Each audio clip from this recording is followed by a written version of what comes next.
Press the Lord, सबको जय मसीह की परमेश्वर सबको बहुत बहुत आशीष दे। आइए हम जानते हैं कि यीशु मसीह किस तरह मारा गया, गाड़ा गया और तीसरे दिन मुर्दों में से जी उठा। जी हाँ मेरे दोस्तों, आज हम यही बात करेंगे, यही जानेंगे इस आज की वीडियो में।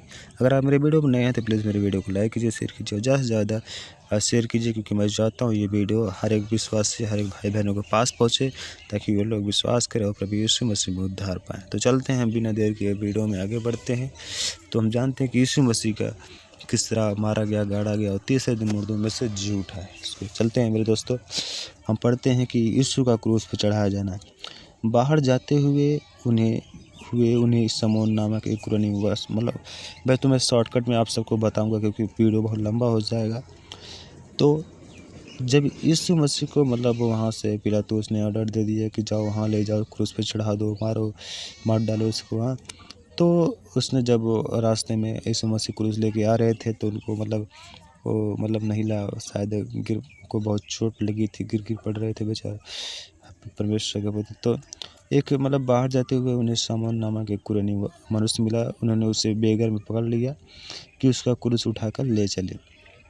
उस स्थान पर जो गुलगुता अर्थात खोपड़ी के स्थान कहलाता है पहुंचकर उन्होंने पिलाया हुआ दाखरस उसे पीने को दिया, यीशु मसीह को पीने को दिया, परंतु उसने चखकर पीना न चाहा, क्योंकि पित्त की तरह दाखरस था, तो कौन पीना चाहेगा, इतना कड़वा होता है।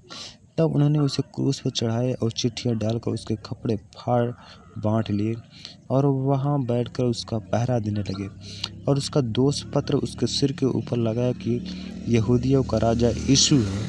तब उसके साथ 2 डाकू, एक दाहिनी और एक बाएं, क्रूसों पर चढ़ाए गए। आने जाने वाले सिर हिला कर उसकी निंदा करते थे और यह कहते थे कि हे मंदिर के ढाने वाले और 3 दिन में बनाने वाले, अपने आप को तो बचा, यदि तू परमेश्वर का पुत्र है तो क्रूस पर से उतर आ। इसी रीति से प्रधान याजक भी, शास्त्री और पुरनियों समेत ठट्ठा कर के कहते थे, इसने औरों को बचाया और अपने आप को नहीं बचा सकता, या तो इजराइल का राजा है। अब क्रूस पर से उतर आए तो हम उस पर विश्वास करें। उसने परमेश्वर पर भरोसा रखा है, यदि वह इसको चाहता है तो अब इसे छुड़ा ले, क्योंकि इसने कहा था मैं परमेश्वर का पुत्र हूँ। इसी प्रकार डाकू भी जो उसके साथ क्रूस पर चढ़ाए गए थे उसकी निंदा करते थे। जी हाँ मेरे दोस्तों, जब यीशु मसीह क्रूस पर चढ़ाया गया था तो उसके दाहिने और बाएं 2 डाकुओं को भी चढ़ाया गया था, क्योंकि उनका मानना ये था कि इसके साथ किसी और को भी चढ़ाया जाए, अब क्रूस पर इसको अकेला न चढ़ाया जाए। तो उसके बाद हम पढ़ते हैं यीशु का प्राण त्यागना। दोपहर से लेकर तीसरे पहर तक उस सारे देश में अंधेरा छाया रहा। तीसरे पहर के निकट यीशु ने बड़े शब्द से पुकार कर कहा, एली एली लामा सबक्तनी, अर्थात हे मेरे परमेश्वर तूने मुझे क्यों छोड़ दिया।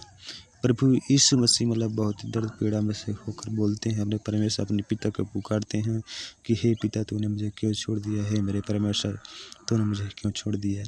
जो वहाँ खड़े थे उनमें से कितनों ने यह सुनकर कहा, वह तो एलिय्याह को पुकारता है।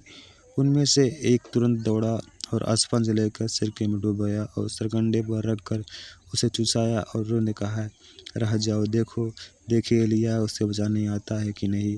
तब यीशु ने फिर बड़े शब्द से चिल्लाकर प्राण छोड़ दिए और देखो मंदिर का पर्दा ऊपर से नीचे तक फटकर 2 टुकड़े हो गया और धरती डोल गई और चट्टानें तड़क गई और कब्रें खुल गई और सोए हुए पवित्र लोगों के बहुत से शव जी उठे। और उसके जी उठने के बाद वे कब्रों में से निकल पवित्र नगर में गए और बहुतों को दिखाई दिए। तब सूबेदार और जो उसके साथ यीशु का पहरा दे रहे थे भूकंप और जो कुछ हुआ था उसे देख के अत्यंत डर गए और कहा, सचमुच यह परमेश्वर का पुत्र था।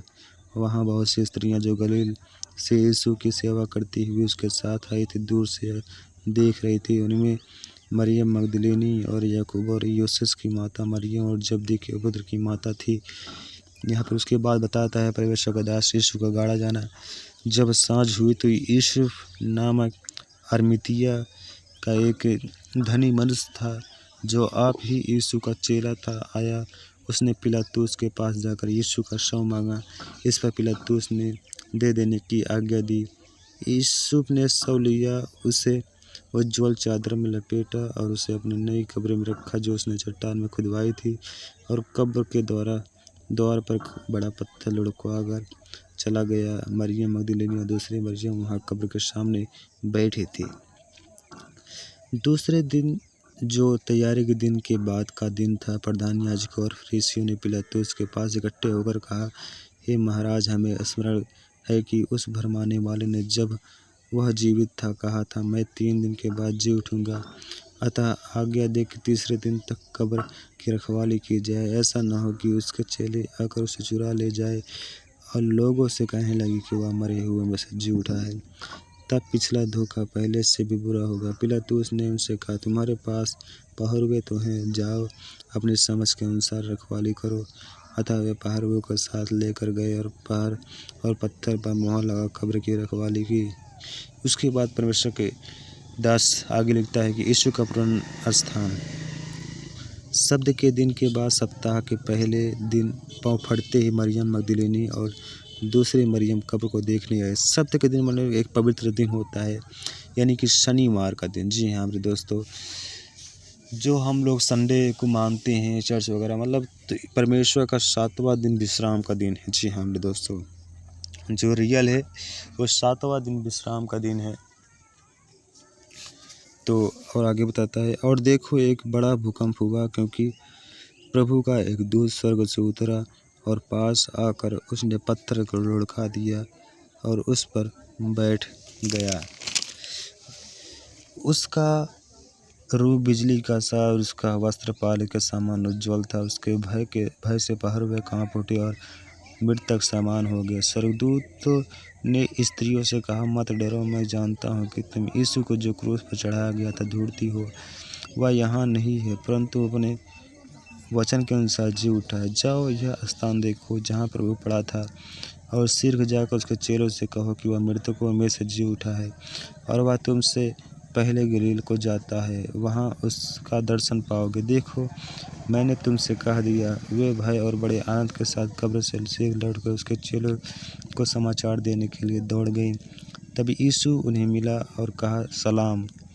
उन्होंने पास आकर और उसके पाँव पकड़कर उसको दंडवत किया। तब यीशु ने उनसे कहा, मत डरो, मेरे भाइयों से जाकर कहो कि गलील को चले जाएं, वहाँ मुझे देखेंगे। उसके बाद पहरुए की सूचना वे जा ही रही थी कि पहरुए में से कुछ ने नगर में आकर पूरा हाल प्रधान याजकों से कह सुनाया। तब उन्होंने पुरानियों के साथ इकट्ठे होकर सम्मत की और सिपाहियों को बहुत चांदी देकर कहा, यह कहने की रात को जब हम सो रहे थे तो उसके चेले आकर उसे चुरा ले गए, और यदि यह बात हाकिम के कान तक पहुंचेगी तो वह हम उसे समझा लेंगे और तुम्हें जोखिम से बचा लेंगे। अतः उन्होंने रुपये लेकर जैसा सिखाया गया था वैसा ही किया। बात आज तक यहूदियों में प्रचलित है। उसके बाद परमेश्वर का दास लिखता है कि यीशु का दिखाई देना और अंतिम आज्ञा, मतलब यीशु मसीह जो दिखाई दिए थे। 11 चेले गलील में उस पहाड़ पर गए जिसे यीशु ने उन्हें बताया था। उन्होंने उसके दर्शन पाकर उसे प्रणाम किया, पर किसी को संदेह हुआ। यीशु ने उनके पास आकर कहा, स्वर्ग और पृथ्वी का सारा अधिकार मुझे दिया गया है, इसलिए तुम जाओ, सब जातियों के लोगों को चेला बनाओ और उन्हें पिता और पुत्र और पवित्र आत्मा के नाम से बपतिस्मा दो और उन्हें सब बातें जो मैंने तुम्हें आज्ञा दी है मानना सिखाओ, और देखो मैं जगत के अंत तक सदा तुम्हारे संग हूँ। सो मेरे दोस्तों, मेरे भाई और बहनों, कुछ इस प्रकार से प्रभु यीशु मसीह का मरना हुआ और इस प्रकार से कुछ जीना हुआ। जी हाँ मेरे दोस्तों, यीशु मसीह कुछ इस प्रकार से मारे गए, गाड़े गए और तीसरे दिन मुर्दों में से जी उठे। जी हाँ मेरे दोस्तों, इनके ऊपर बहुत सारे कोड़े बरसाए गए, भाले चौंके गए, बहुत सारे ऐसा दुख उठाया इन्होंने। जब इसके जहाँ से मैंने पढ़ा उसके पीछे से जब आप लोग पढ़ना शुरू करोगे तब जाके आप सबको इनकी पूरी सच्चाई मिलेगी। तो दोस्तों, मैं आशा करता हूँ कि आप लोगों को कुछ ज़रूर समझ में आया होगा कि यीशु मसीह किस तरह मारे गए और गाड़े गए और कैसे मुर्दों में से जी उठे। तो मैं आशा करता हूँ आप सबको समझ में आ गया। परमेश्वर इस वचन को पढ़े जाए, सुने जाए, सबके जीवन में आशीष दे और आप सब परमेश्वर के वचन बने रहिए। मैं ये चाहता हूँ ये वचन प्रभु जी ज़्यादा ज़्यादा लोगों तक जाए कि आपके बारे में लोग जाने और समझे कि आप किस तरह मारे गए, गाड़े गए और तीसरे दिन मुर्दों में से जी उठे।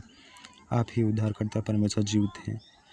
सो सबको जय मसीह की। फिर मिलेंगे एक नए वीडियो के साथ, तब तक के लिए जय मसीह की फिर से। आमीन।